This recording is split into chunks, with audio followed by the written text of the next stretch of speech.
Hi guys, DeMoose out here back with another do's and don'ts video, and for today's video I'm going to be showing you guys the do's and the don'ts of realistic lip drawing. Yep, them lips. Yep, that's what we're drawing today, and I hope you guys enjoyed the video. Without wasting any more time, let's get into it. So when it comes to realistic lip drawing, here are some of the common mistakes I see. People tend to draw a straight line in the middle of the upper lip and the lower lip, where that's not the case. There's normally like a little gap between them, or there's like a little arc, but it's not a straight line. And for the upper lip, a lot of people tend to draw it really sharp at the top, and where it's more rounded and smooth, and it doesn't also come down straight like that. So, and also for the lower lip, a lot of people tend to draw like a semicircle straight, which is not the case again.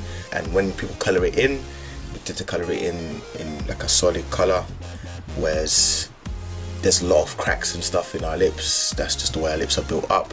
Even when you put on lipstick, that's the case as well. So this is not the way to draw realistic lips. But now I'm going to show you the way I would do it if I was using a ballpoint pen. So we're going to start off by drawing the line in the middle.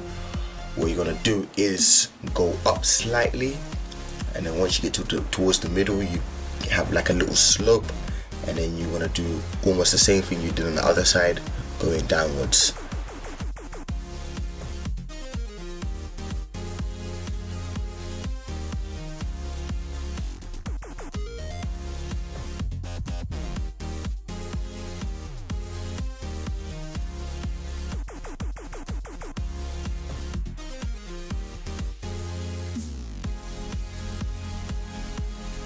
So now we're going to do the shape of the upper lip.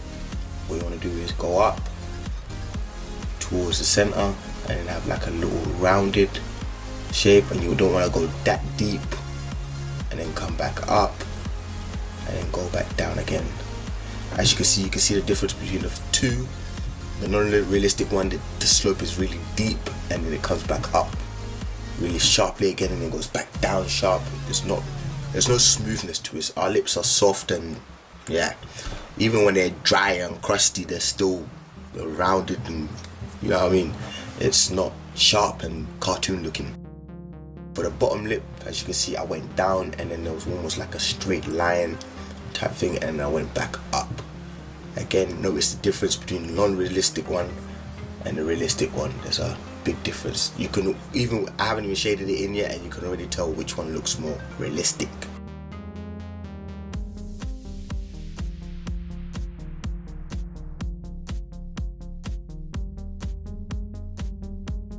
I'm going to be adding in the lines for the cracks and stuff that are naturally within our lips, and I do the darkest ones first just because I prefer it. I find it easier that way. After I know where to put in the lines and stuff to make it look real.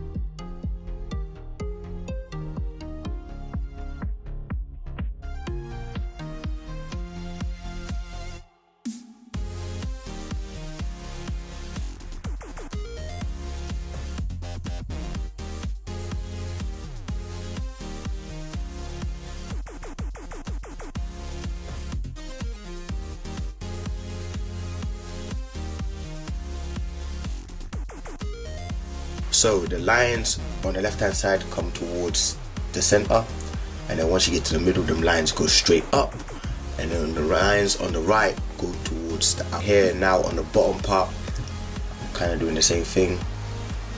Lines on the left go straight down. Right here I'm just doing all these lines just to get a feeling of where all the other lines are supposed to go once I start shading it in. But yeah, let me fast forward this.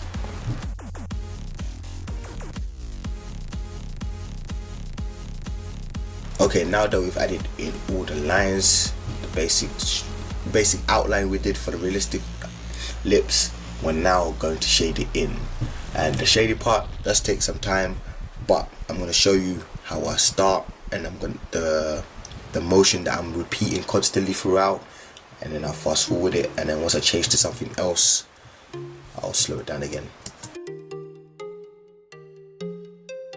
As you can see to start, what I'm doing is flicking, and also I'm flicking in the direction of the strong lines. So the strong lines on the left hand side are going towards the upper left, so that's the way the lines will go in. And once I go to the middle, the lines will start going straight up, and then once I go towards the right, the lines will start going towards the right.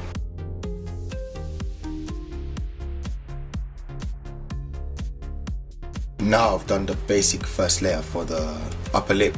I'm going to add in a few more cracks and stuff just to give it more of that realistic feel. And then once I've done that, I'm going to start doing the top of the upper lip.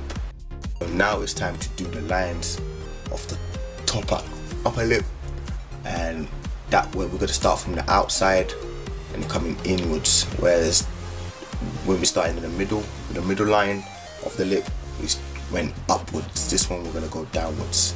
Again, if you're not comfortable coming downwards, if you're not in a comfortable position, you could always turn the paper upside down, and that way you can flick upwards. As you can see there, the little part that I just did coming down is already bringing the whole lip, upper lip together with the bottom part and the top part. So I'm going to do that throughout the whole top part, and then we're going to start working on the lower lip.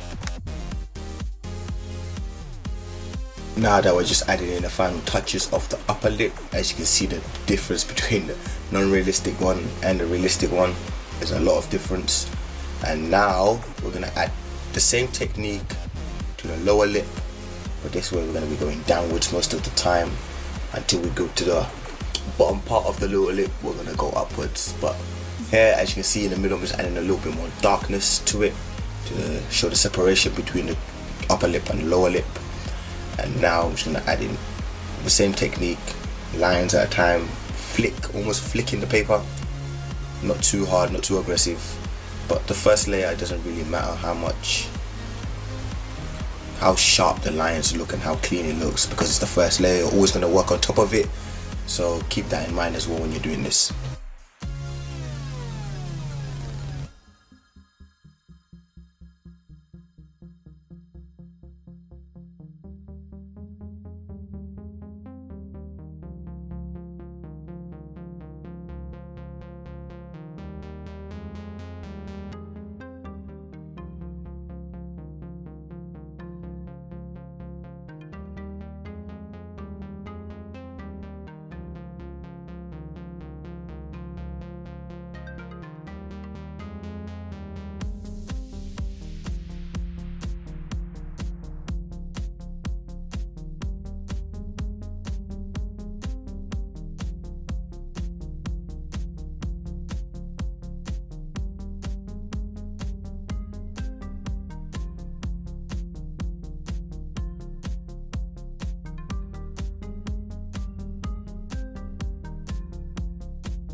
As you can see with the lower lip, I've left like a white in between the top part of the lower lip and the bottom part. That is for the lighting, that way it gives that realistic feel. And all the time there's a white part in my drawings, it's the paper, to give off that illusion of lighting and whiteness, where, because obviously in ballpoint pen you don't have a white pen, so you have to use the paper to your advantage. So keep that in mind as well. That's another tip that I'm giving you guys, and as you can see here, it's helped out the realistic factor a lot. And if I put it this way, if I shaded the whole bottom lip grey, it wouldn't look real.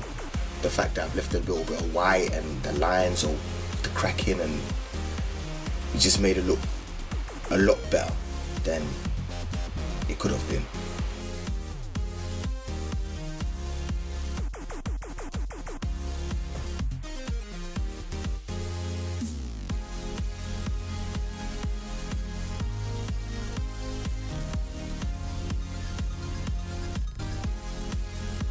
here we are, we're almost at the end, just adding in the final little details just to give it that extra realisticness.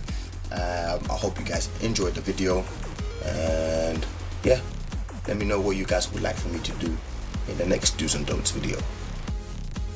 So that's my video for today. I hope you guys enjoyed it. If you did, make sure to give it a thumbs up. If you didn't, still give it a thumbs up. Don't forget to comment, share and subscribe to DeMoose Art. I'm DeMoose. I'm out. Peace.